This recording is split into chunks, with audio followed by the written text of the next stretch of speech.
Menjadi pertanyaan semua pihak, akankah Anies Baswedan disandingkan oleh PDIP ini dalam Pilkada Jakarta? Kita akan bahas mengenai hal itu setelah ada tadi pidato yang menggemparkan dari Bu Megawati Soekarno Putri.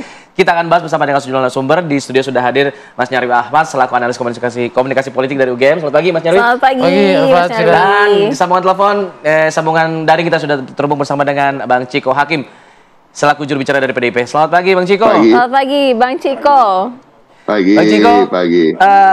Ini ramai lagi nih. Kemudian informasi yang mengatakan bahwa sudah ada utusan dari PDIP untuk bertemu dengan Pak Anies Baswedan soal Pilkada Jakarta. Pertanyaannya, apakah pengiriman utusan itu terjadi setelah adanya pidato Bu Mega atau sebelum? Sebelumnya juga sudah ada dialog yang dilakukan dengan pihak dari Pak Anies ya. Not necessarily Pak Aniesnya langsung, ada beberapa juga teman-teman dan pendukung dari Pak Anies berbicara dengan tokoh-tokoh dan kader-kader senior dari PDI Perjuangan. Dan seperti sudah disampaikan Pak Sekjen, Pak Ahmad Basarah juga sudah melakukan pertemuan dengan Pak Anies. Dan ini hal yang biasa karena bila ada calon dari pilkada di daerah manapun, ya minat untuk maju, kemudian ingin diusung oleh PDI Perjuangan, lalu ditemui oleh kader senior yang tentunya mendapatkan clearance atau memang penugasan dari Ibu Ketua Umum untuk bertemu. Bang Ciko, sejauh mana komunikasi itu? Apakah sudah disampaikan juga syarat-syarat jika memang Anies ini ingin maju diusung oleh PDI Perjuangan? Satu, saya tidak hadir secara langsung di pertemuan itu, tapi sebagai salah satu anggota juga di tim nasional pemenangan pilkada, tentunya saya mengetahui apa-apa yang biasanya dibicarakan oleh pihak kami dengan pihak calon yang khususnya adalah non-kader partai yang ingin maju dengan tiket dari PDI Perjuangan. Nah, tentu ini sebenarnya template aja dengan apa yang disampaikan oleh Ibu sekalipun itu sebenarnya itu hal yang biasa. Cuma Ibu kan menyampaikan dengan gaya bicaranya sendiri, gaya komunikasinya sendiri yang selalu memang menggemparkan, walaupun kalau kita mendengarkan dengan seksama itu adalah hal yang template yang biasa saja. Dan itu ditanyakan bukan hanya kepada calon-calon kepala daerah yang non-kader, pada yang kader juga ditanyakan. Kita akan memastikan nomor satu pertanyaannya adalah terkait dengan ideologi. Ideologi itu penting bagi PDI Perjuangan karena kami partai ideologis, kami selalu berjalan, bergerak, melangkah dalam satu rel yang tidak pernah ke kanan, ke kiri, ke atas, ke bawah. Kita selalu lurus terkait dengan apa yang sudah kita sepakati bersama di partai. Ideologi kita utamanya adalah tentu keberpihakan pada wong cilik. Yang kedua, tentunya juga menghargai keberagaman, kebinekaan, menghargai kesetaraan antar anak bangsa tanpa membeda-bedakan suku, agama, ras, dan antar golongan. Nah, ini yang paling penting untuk kita pastikan bahwa yang bersangkutan sepakat dengan apa-apa yang telah menjadi prinsip-prinsip dasar dari garis perjuangan partai. Dan kemudian tentu pada akhirnya kita akan berbicara hal yang lebih pragmatis, misalnya apakah Pak Anies akan membantu atau kader-kader calon non-kader ini akan membantu untuk pemilu legislatif 5 tahun ke depan dan lain-lain. Itu yang juga menjadi hal yang krusial untuk ditanyakan. Ya, jadi sebenarnya itu aja. Terkait banyak yang mengatakan apakah harus di-KTA-kan. Enggak juga. Kita juga banyak mendukung calon-calon yang non-kader di berbagai daerah. Menarik nih, muncul pernyataan itu. Tidak harus di-KTA-kan, diberikan kartu anggota partai begitu ya. Mas Nyarwi, dengan ada pernyataan seperti tadi, masalah di ideologi, apakah akan bisa terjadi titik temu antara ideologinya Anies Baswedan selama ini dikatakan berada di kanan, kemudian PDIP di kiri, apakah bisa ditemukan ada titik temunya begitu? Ya, ada beberapa persamaan menurut saya. Kalau kita ngomongkan demokrasi gitu, pandangan-pandangan Anies Baswedan itu saya kira banyak ketemunya dengan ideologi PDI Perjuangan juga. Tapi kan kalau kita lihat misalnya pendukung yang kemudian seringkali kita tahu banyak di sana pendukung dari kelompok Muslim, konservatif seperti itu. Nah, PDI Perjuangan biasanya kan pendukungnya tidak di sana, mayoritas gitu. Walaupun saya kira juga ada gitu, tapi tidak mayoritas gitu. Nah, di situ yang kemudian orang sering mengatakan ini garis ideologinya sepertinya kok cukup tebal pemisahnya gitu. Tapi gini ya, Alfat sama Sira, saya itu tidak terlalu apa ya, kalau menurut saya ideologi itu spektrum itu hal yang biasa.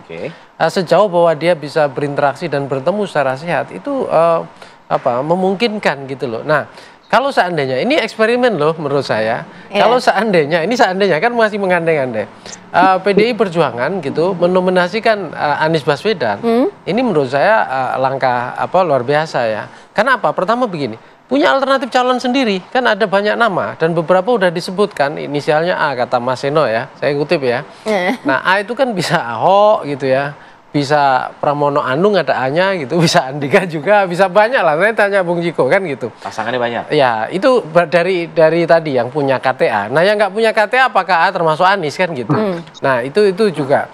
Nah kemudian mekanisme yang kedua tadi Bung Jiko mengkonfirmasi kan tidak harus di-KTA-kan. Artinya PDI Perjuangan juga saya kira juga memberikan opsi di sana gitu loh.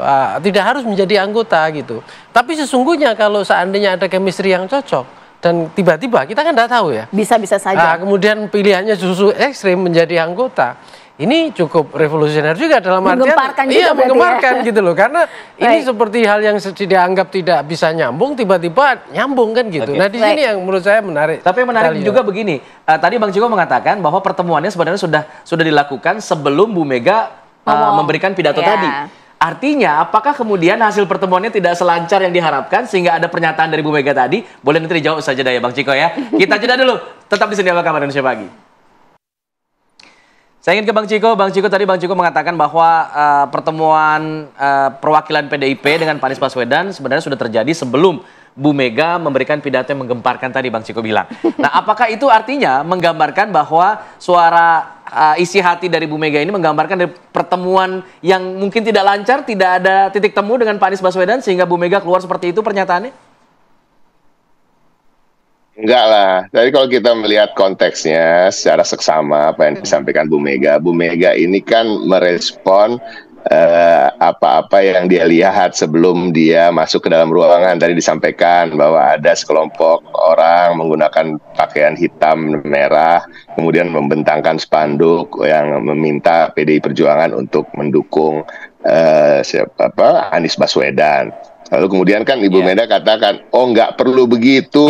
Sebenarnya artinya gini, nggak perlulah mendatangkan orang atau harus bawa akar rumput pendukung Pak Anies datang berbondong-bondong. Yang diperlukan kan cuma nurut aja sama partai gitu loh.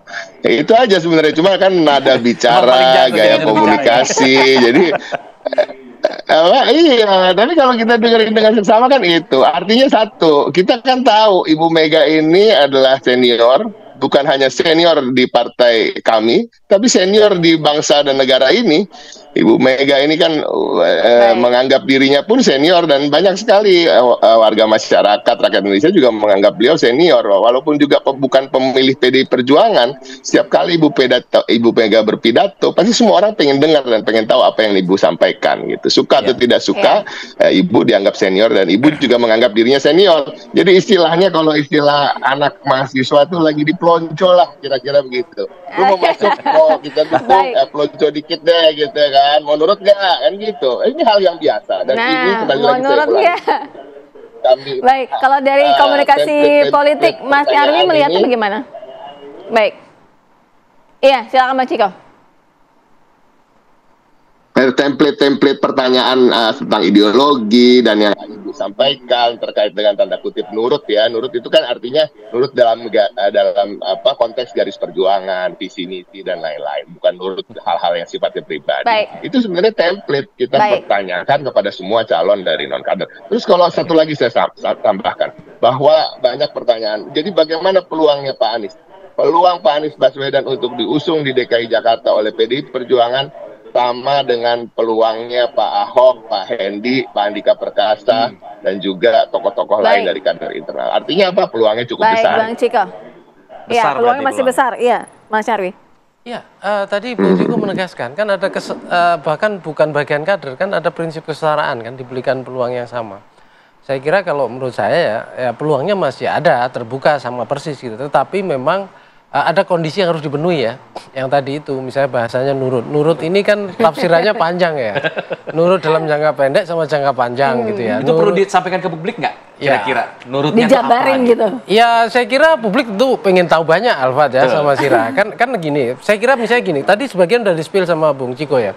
Soal prinsip-prinsip ideologi misalnya. Itu apa saja batas-batas yang itu nanti akan menjadi kebijakan ya ketika misalnya seandainya kan orang berandai-andai kan seandainya misalnya terpilih pemerintah gitu ya, atau bahkan seandainya kalah sekalipun kan gitu. Nah kemudian juga nanti misalnya jangka panjangnya seperti apa relasi ya, kan sudah pernah kan dinominasikan, tentu saja ada relasi yang sudah berbeda gitu ya, apakah hanya sekedar dinominasikan atau bahkan mungkin ada peluang bisa dapat KTA gitu kalau itu diperlukan misalnya begitu contohnya kan gitu.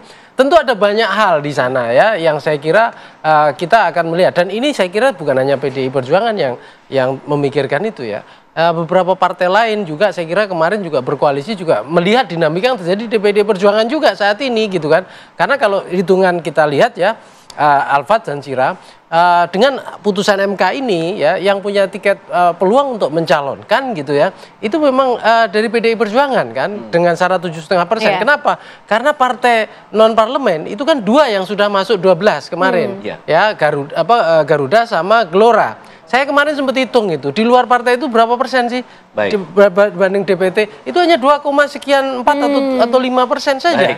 Itu artinya kecil, nggak mungkin perlu 7,5% itu. Jadi peluang tiket itu hanya ada di partai PDI Perjuangan ini gitu ya. Sama seandainya ya dari 12 itu seandainya ada yang keluar barisan kan gitu kira-kira. Menarik, kita akan tunggu seperti apa waktu yang sempit, seperti durasi kita di pagi hari ini. Terima kasih banyak Mas Nyarwi, terima kasih banyak Bang Ciko. Bang Ciko, terima kasih. Ya, kita terima kasih. Kalau tadi apa yang disampaikan Bang Ciko sebaik itu, bisa jadi juga Bang Ciko punya peluang besar nih jadi acik gitu ya, Anies Ciko. Dan terima kasih, kita sudahi dulu ya, kita akan tunggu nanti seperti apa kemudian langkah dari PDIP, apakah benar mencalonkan Anies atau tidak, gitu menarik. Dan akhir kata ini menjadi penutup kita di Apa Kabar Indonesia Pagi pada hari ini. Saya Alfa Tauhid. Saya Sira Safira, mewakili kru yang bertugas mengucapkan terima kasih. Sampai jumpa.